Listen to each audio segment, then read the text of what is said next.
សំស័ក្តិសិទ្ធិបេះដូងដែលពោពេញដោយការដឹងគុណគឺមានការពេញចិត្តមិនចេះចប់ការអរគុណអាហារមុនទទួលទានគឺជាទម្លាប់មានមករាប់ពាន់ឆ្នាំហើយបើត្រឡប់ទៅមើលជនជាតិអេស៊ីបបុរាណដោយសារតែជីវិតក្នុងសតវត្សទី21នេះជឿនលឿនទើបមនុស្សភាគច្រើនមិនសូវយកចិត្តទុកដាក់នឹងការអរគុណចំណីអាហារប៉ុន្តែការធ្វើទង្វើងាយៗមុនផឹកនិងបរិភោគគឺជាឱកាសល្អដើម្បីដឹងគុណនិងដើម្បីបង្កើនភាពស័ក្តិសិទ្ធិក្នុងជីវិតអ្នកធ្វើឡើង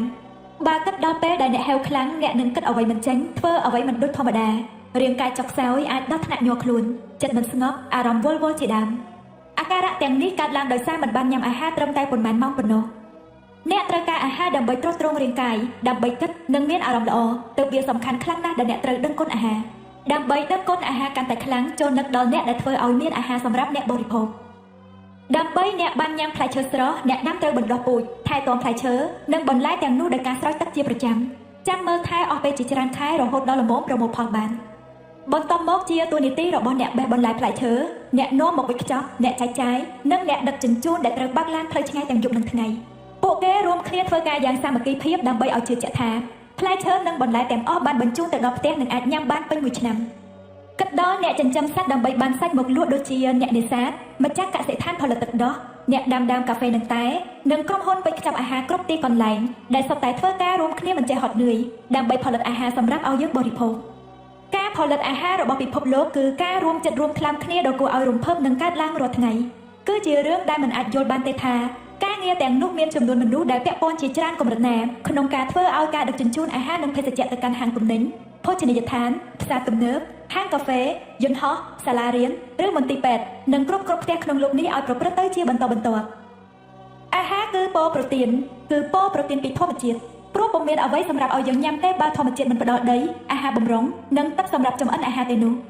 បើគ្មានទឹកក៏គ្មានអាហារបន្លែរុក្ខជាតិសត្វនិងជីវិតមនុស្សដែរយើងប្រើទឹកសម្រាប់ចម្អិនអាហារដាំដុះអាហារថែទាំសួនច្បារប្រើក្នុងបន្ទប់ទឹកផ្គត់ផ្គង់យានយន្តសម្រាប់ទ្រទ្រង់មន្ទីរពេទ្យឧស្សាហកម្មប្រេងឥន្ធនៈឥន្ធនរ៉ែនិងឧស្សាហកម្មការផលិតសម្រាប់ការដឹកជញ្ជូនធ្វើផ្លូវថ្នល់ផលិតសម្លៀកបំពាក់និងទំនិញឧបភោគបរិភោគនិងឧបករណ៍ប្រើប្រាស់គ្រប់យ៉ាងលើលោកសម្រាប់ធ្វើផ្លាស្ទិកកែវលោហៈសម្រាប់ផលិតថ្នាំព្យាបាលជំងឺសម្រាប់ធ្វើផ្ទះអគារផ្សេងៗនិងរចនាសម្ព័ន្ធផ្សេងៗ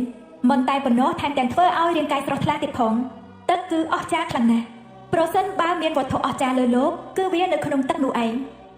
តែយើងអាចនៅកន្លែងដែលមិនមានអាហារនិងទឹកបានឬទេយើងប្រហែលជាមិនអាចនៅទីនេះបានទេហើយក៏គ្មានសមាជិកគ្រួសារនិងមិត្តសម្លេងរបស់យើងណាម្នាក់អាចនៅទីនោះបានដែរយើងនឹងគ្មានថ្ងៃនេះឬថ្ងៃស្អែកទេតែពេលនេះយើងរស់នៅលើលោកដ៏ស្រស់ត្រកាលនេះជាមួយគ្នាប្រើជីវិតដោយត្រេកត្រអាលនិងយ៉ាងសប្បាយរីករាយព្រោះមានពរប្រទានជាអាហារនិងទឹកពីធម្មជាតិការនិយាយពាក្យសាមញ្ញថាអរគុណគឺទង្វើនៃការទទួលស្គាល់និងការដឹងគុណចំពោះបដិហាររបស់អាហារនិងទឹករឿងដែលមិនគួរឲ្យជឿនៅពេលអ្នកដឹងគុណចំពោះអាហារនិងទឹកនោះមិនមែនជះឥទ្ធិពលចំពោះតែជីវិតអ្នកប៉ុណ្ណោះទេ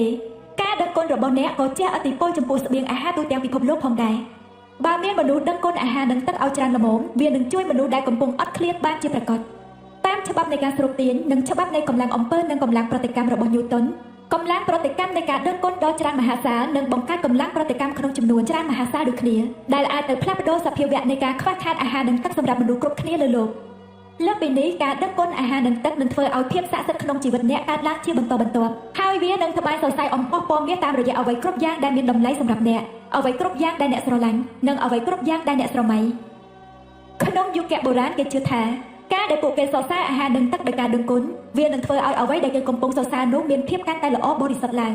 ពេលអ្នកពិនិត្យមើលទ្រឹស្ដីនិងរបបកំហើញផ្សេងៗដែលយន្តការខ្វាន់តុនបានបង្កើតឡើងកាលពីពេលថ្មីៗនេះដូចជាប្រតិកម្មនៃអ្នកសង្កេតរបស់មនុស្សបុរាណក៏ប្រហែលជាត្រឹមត្រូវណាស់ដែរប្រតិកម្មនៃអ្នកសង្កេតតាមយន្តការខ្វាន់តុនសំដៅដល់ការផ្លាស់ប្ដូរពីកម្លាំងអំពើនៃការសង្កេតដែលធ្វើឲ្យមានអំពើទៅលើរបស់ដែលត្រូវសង្កេតចូលនឹកមើលថាការផ្ដោតការដឹងគុណទៅលើអាហារនិងភេសជ្ជៈបានផ្លាស់ប្ដូរទម្រង់នៃធម៌ពលរបស់អាហារនិងភេសជ្ជៈនោះព្រមទាំងធ្វើឲ្យវាបរិសុទ្ធដើម្បីឲ្យអ្វីៗដែលអ្នកបរិភោគទៅមានប្រសិទ្ធភាពខ្ពស់បំផុតចំពោះសុខភាព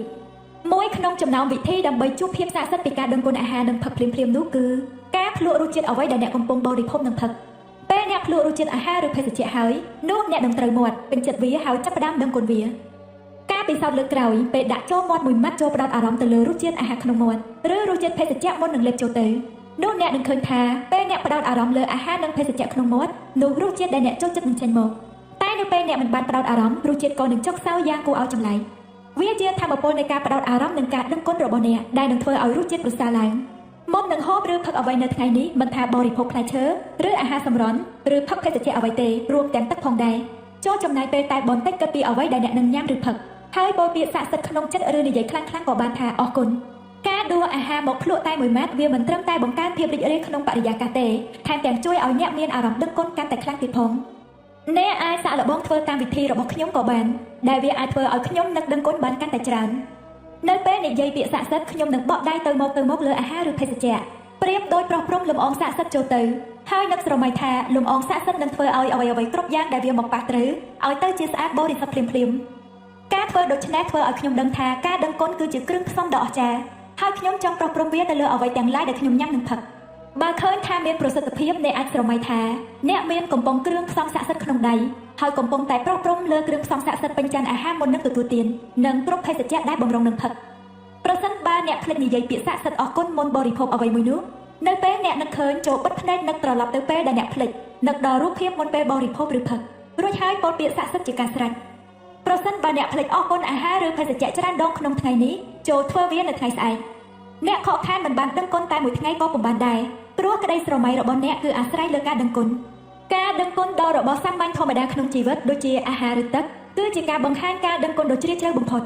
ពេលអ្នកដឹងគុណដល់កម្រិតនោះហើយអ្នកនឹងឃើញថាភាពស័ក្តិសិទ្ធិចាប់ផ្ដើមកើតឡើងហើយគោលប្រតិបត្តិស័ក្តិសិទ្ធិលេខ8 1អនុវត្តគោលប្រតិបត្តិស័ក្តិសិទ្ធិលេខ1គឺគិតដល់តែរឿងល្អៗនៃជីវិតសាកឡើងវិញពីប្រការ1ដល់ប្រការ3ដោយកត់ត្រារឿងល្អៗ10យ៉ាងរួចសរសេរហេតុផលដែលអ្នកត្រូវដឹងគុណអានកំណត់ត្រានេះសារជាថ្មីម្ដងទៀតលុះពេលអានរឿងល្អនីមួយៗចប់ហើយចូលនិយាយថាអរគុណអរគុណអរគុណហើយធ្វើឲ្យអារម្មណ៍ដឹងគុណចំពោះអ្វីល្អៗទាំងនោះមានសភាពជ្រាលជ្រៅបំផុតតាមដែលអាចធ្វើបាន2មុននឹងបរិភោគឬផឹកអ្វីមួយនៅថ្ងៃនេះចូលគិតពីអ្វីដែលអ្នកកំពុងតែបរិភោគឬផឹកហើយពោលពាក្យស័ក្តិសិទ្ធិក្នុងចិត្តឬឲ្យលឺខ្លាំងៗក៏បានថាអរគុណបើអ្នកចង់ធ្វើអ្នកអាចប្រោះព្រំលំអងស័ក្តិសិទ្ធិក្នុងអាហារនិងភេសជ្ជៈរបស់អ្នកក៏បាន3មុនចូលដេកយប់នេះចូលក្តាប់ថ្មស័ក្តិសិទ្ធិក្នុងដៃម្ខាងហើយនិយាយពាក្យស័ក្តិសិទ្ធិថាអរគុណសម្រាប់រឿងល្អបំផុតដែលកើតឡើងក្នុងថ្ងៃនេះ